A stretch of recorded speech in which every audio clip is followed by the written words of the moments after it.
مرسل ہے ویسا مرسل اور رسول ہے۔ یہ بہت تعریف حضرت خالد بن ولید رضی اللہ تعالی عنہ کر رہے ہیں۔ تو حاضرین کرام، ایک آیت مبارکہ میں نے پڑھی آپ کے سامنے سورۃ الفتح کی، جس میں اللہ تبارک و تعالی تین چیزوں کا حکم دیا۔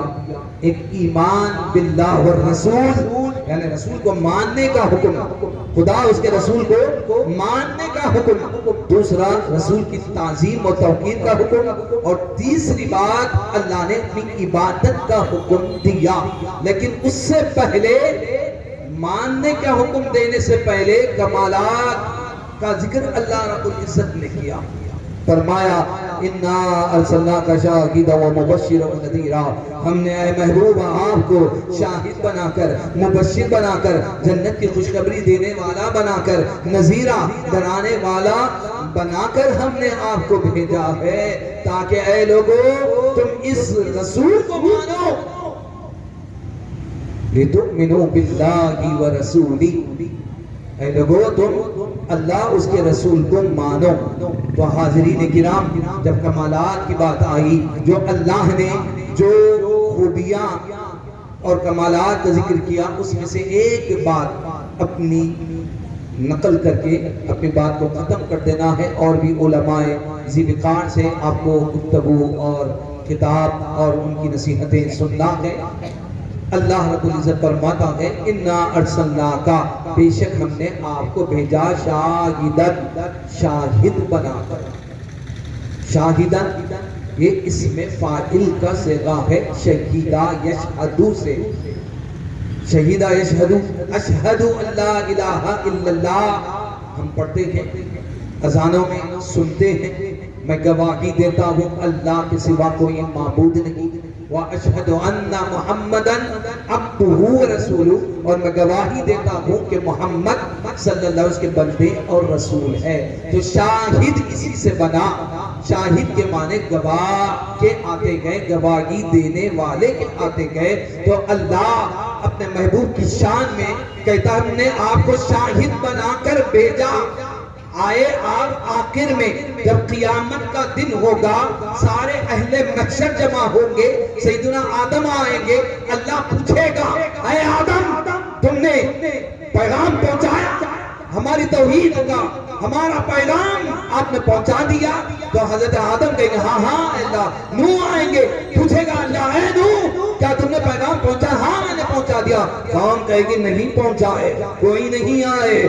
اب انبیاء انکار انبیاء کا یہ کرتے ہیں کہ ان کی قوم ہے، تو اب گواہی کون دیں گے؟ ہمارے نبی گواہی دیں گے۔ آئے تو آخر میں پہلے والوں کی بھی گواہی ہمارے نبی دیں گے۔ یار یہ بشارت نبی اللہ نے ہم کو دیا۔ قرآن کہتا ہے، یہاں شاہد کہا، دوسرے مقام پر اللہ فرما رہا ہے وَيَكُونَ الرَّسُولُ عَلَيْكُمْ شَهِيدًا۔ تمہیں معلوم بھی ہے اس کی خصوصیت، اس کمال والے نبی کا کمال تم کو معلوم بھی ہے، یہ تم پر بلکہ ساری قوموں پر گواہ ہوگا یہ رسول۔ وَيَكُونَ الرَّسُولُ عَلَيْكُمْ شَهِيدًا، قرآن کہہ رہا ہے۔ تو شاہد گواہی دینے والے کو کہتے ہیں۔ ہم بھی گواہی دیتے ہیں، کلمہ شہادت پڑھتے ہیں، بچوں کو پڑھاتے ہیں کلمہ شہادت پڑھو، دوم کلمہ شہادت۔ شہادت کے معنی گواہی دینے کے۔ مسلمان مومن گواہی دیتا ہے اشہد ان لا الہ الا اللہ، میں گواہی دیتا ہوں اللہ کے سوا کوئی معبود نہیں۔ تو گواہی دینے کے معنی میں گواہی دیتا ہوں۔ اگر روڈ پر کوئی حادثہ ہو جائے اور گواہ بن کر کورٹ میں جائے اور مجسٹریٹ پوچھے آپ نے دیکھا ہے؟ کہا میں نہیں دیکھا، پھر گواہی دینے کے لیے کیوں آئے؟ گواہی دینے کے لیے دیکھنا ضروری ہے۔ آپ بولے میں گھر میں تھا، پھر کیوں عدالت کی توہین کرنے کے لیے آئے ہو؟ تم دیکھے بھی نہیں، جائے واردات میں موجود نہیں، انسیڈنٹ جہاں ہوا، واقعہ رونما ہوا، تم نے دیکھا ہی نہیں، پھر گواہی دینے کے لیے کہا ہے، تمہاری گواہی قابل قبول نہیں ہے۔ اگر کوئی مسلمان کہے، اگر مسلمان سے کوئی کہے اے مسلمان تو کلمہ شہادت پڑھ رہا ہے، میں گواہی دیتا ہوں، کیا تو نے خدا کو دیکھا؟ اگر کوئی پوچھے تم سے کیسے گواہی تمہاری مانی جائے، کیسے تمہاری گواہی کو قبول کیا جائے؟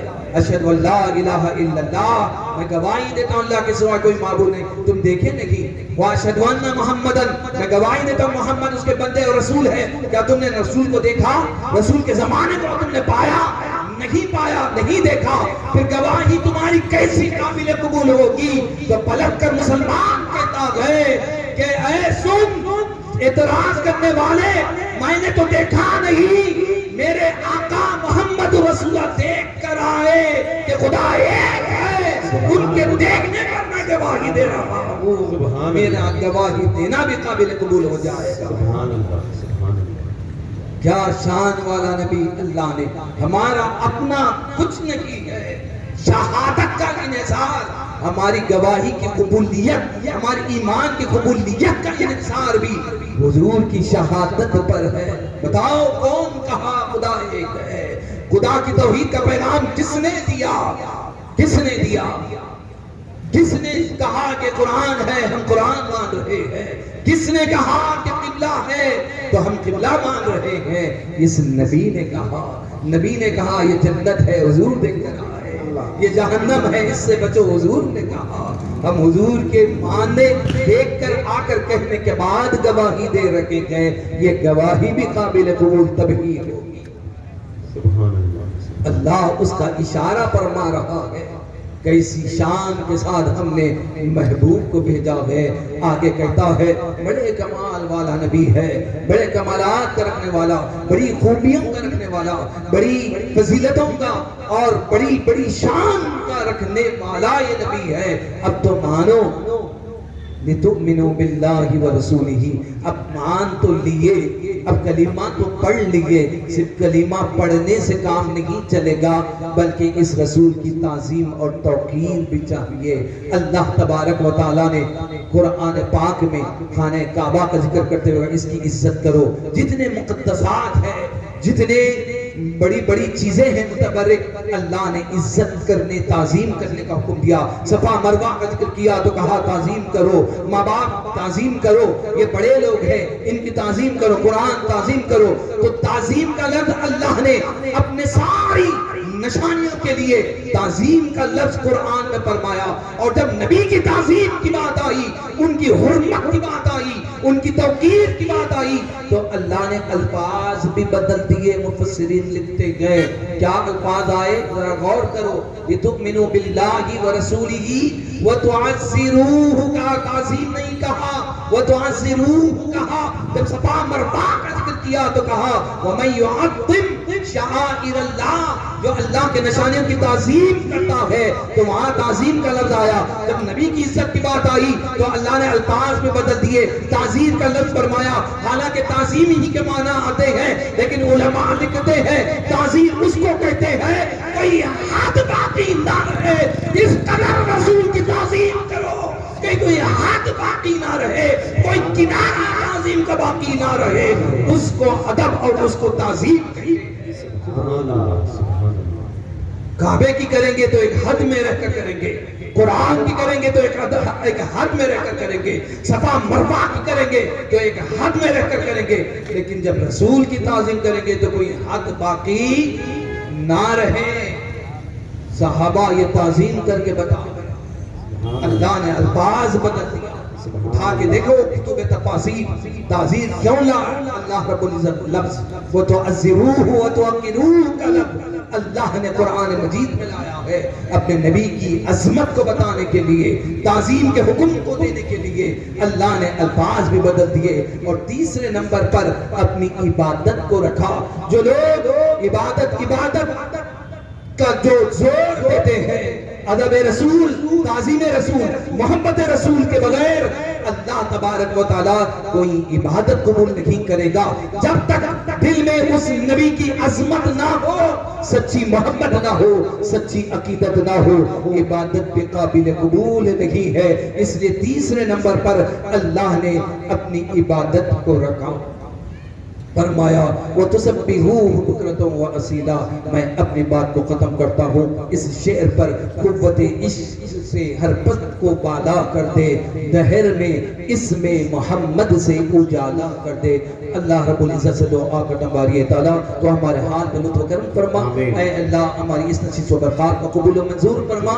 اے اللہ ہمیں سچی محبت حضور سرور کائنات صلی اللہ علیہ وسلم سے عطا فرما. حضور کی اتباع کرنے والا ہم کو بنا. حضور کی زیارت حضور کے ہاتھوں سے جام کوثر عطا فرما. حضور کی شفاعت نصیب فرما. اے اللہ ہم سے راضی ہو جا، توفیق دے ہم سب تجھ سے راضی ہو جائے. عزت کی زندگی، ایمان کی موت عطا فرما. وصلی اللہ تعالی علی سیدنا محمد وعلی آلہ وصحبہ اجمعین والحمد للہ رب العالمین.